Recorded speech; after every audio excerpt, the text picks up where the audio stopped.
Hello YouTube, this is Morgan, Airspeed Prime here with my top 5 TMNT 2012 episode list.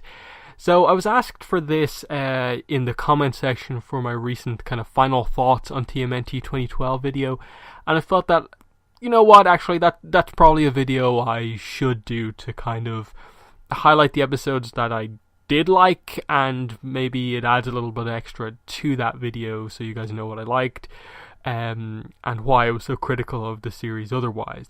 So I suppose we'll jump in here. I'm just going to put the list straight up on screen here, the full list of 5.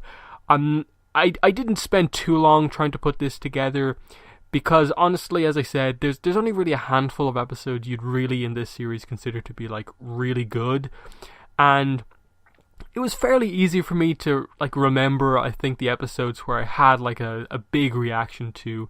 Of course, you know, without rewatching the entire series, there's probably one or two I forgot about, but in general, these are the 5 that kind of instantly came to mind here for me. So you can see the list of 5 episodes up on screen here in no particular order, in that I really wouldn't say, like, just looking at this list of 5, which realistically are 5 of my best episodes in the series, I wouldn't really know what to say about which one exactly is the best.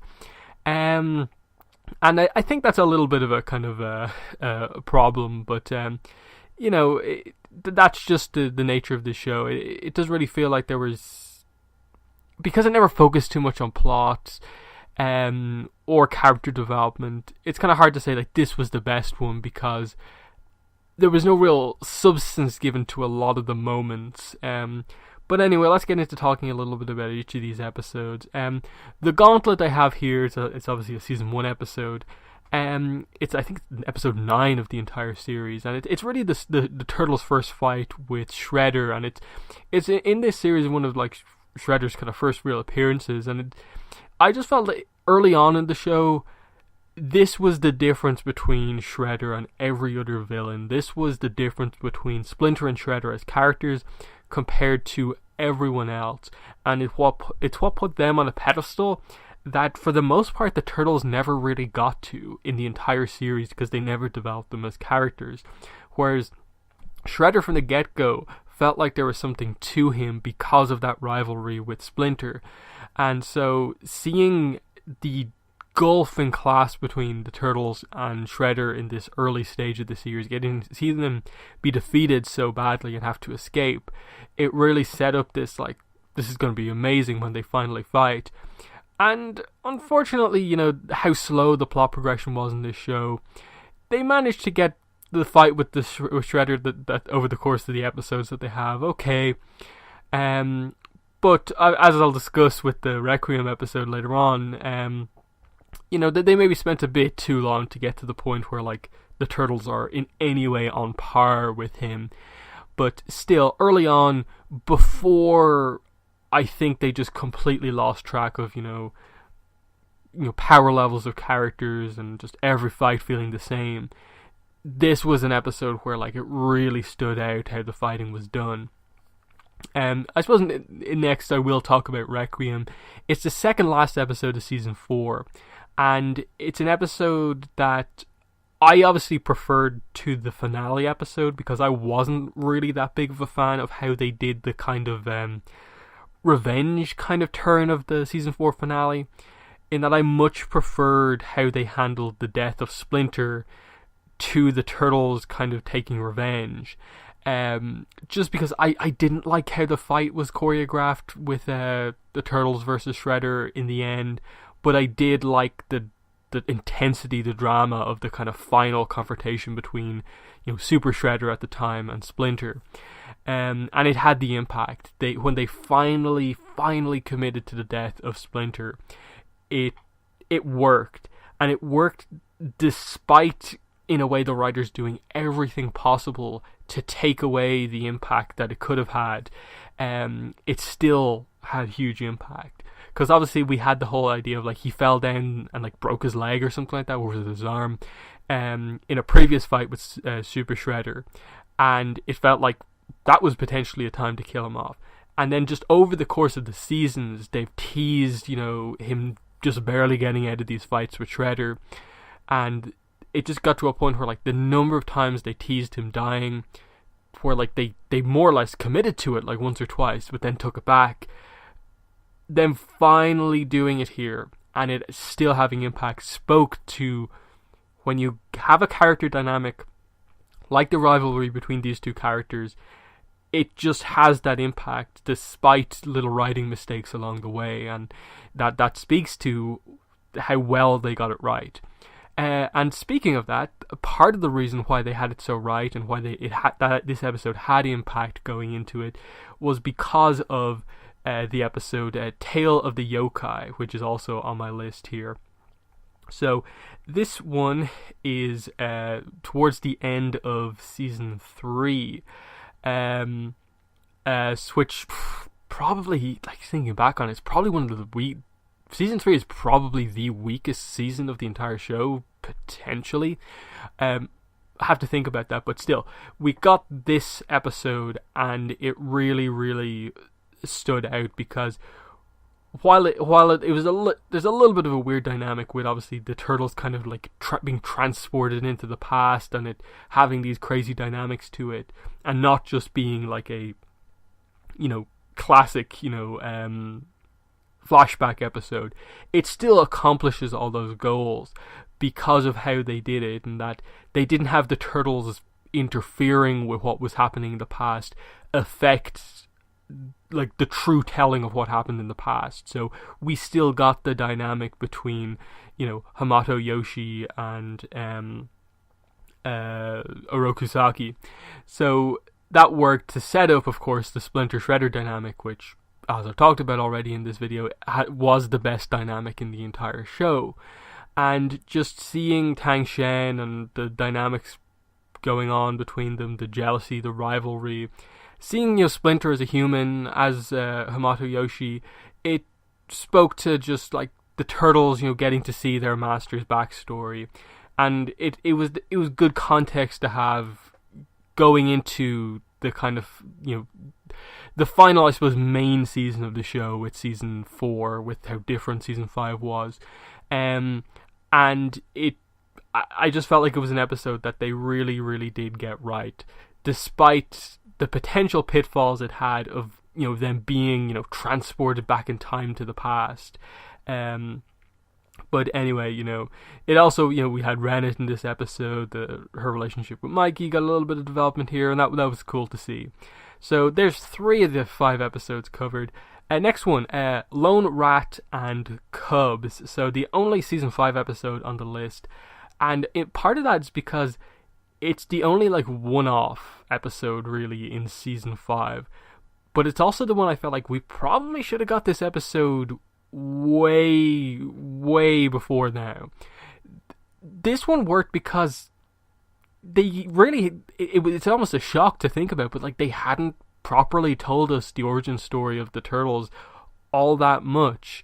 So actually just focusing on Splinter in his kind of early stages as a mutant, and the turtles as they've been mutated, worked so well, getting to see the turtles when they were young, and him kind of having to accept this role as their father, basically, and how the reluctance, the need to protect them from everything, him having to still rely on his martial arts skills but adapt to his new form, and seeing all of these moments over the course of their life, it spoke to, like, you probably maybe should have made this a multi-part episode, focused on this a little bit more. And that's another one of the problems with the show, is just that when they had something really good, they almost rushed it. And given how, for the most part, the show has really, really slow pacing, the fact that it eventually gets to these moments that it has the potential to be really good with, and then it just blows straight through them, it was a very, very frustrating show over the course of its run, because it felt like they never found the correct pacing for the show. But this was an excellent episode. As obviously, I think part of the end of the episode was that they kind of finally found the area where they could be safe, which is the turtles' lair, which was really cool. Final episode on the list is The Power Inside Her, from towards the end of season 4. And I talked about this a little bit in my overall series review, kind of final thing. And the big thing to talk about here is that I felt like outside of Splinter and Shredder, to me, April was the most interesting character in the entire show. With the whole idea of her psychic powers, admittedly, the whole idea of her being like a mutant and like her having a unique past was like a topic that was just kind of like brought up and then completely dropped. I'm a little confused about a lot of aspects of her character, but it still remains a fact that she's so much more interesting than most of the main characters because they gave her all these unique things. She has the arc over the entire show of training to be a ninja. And by the end of the show, her being a very, very solid ninja, having the skills of a ninja, not as good as the turtles, but being able to back them up with her psychic powers, which she learns to control reasonably well towards the end of the series. So she's a very unique character in terms of her just, arc that she had, plus a character who goes through training with the turtles. Of course, there were some odd moments of like how they approached doing her, sort of teases of romance and them just leaving it completely up in the air and never approaching it. But this episode, in a way, represents both the best and worst of April with regards to how the writers kind of treated her as a character. In that there were a lot of times in the show where she'd just be gone for multiple episodes at a time, and she wouldn't feel like as important of a character as I think most fans thought she was. Yet they do arcs like this, or episodes like this. It always baffles me coming back to this episode that they tried to cram everything about this arc of her with her powers and her powers going out of control, with regards to the alien species, in this one episode. In that this could have been an arc. Just that amazing moment of her like atomically like dismantling Donatello and his like death.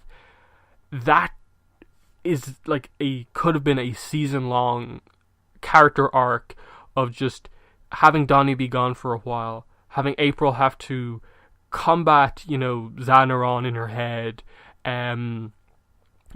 have this dynamic of her fighting that kind of, alien spirit kind of inside her, taking control of her powers, accepting the fact that she has killed this person she really cares about, and have her be like the villain for a couple of episodes. But the fact that they wasted it a little bit just in this one episode.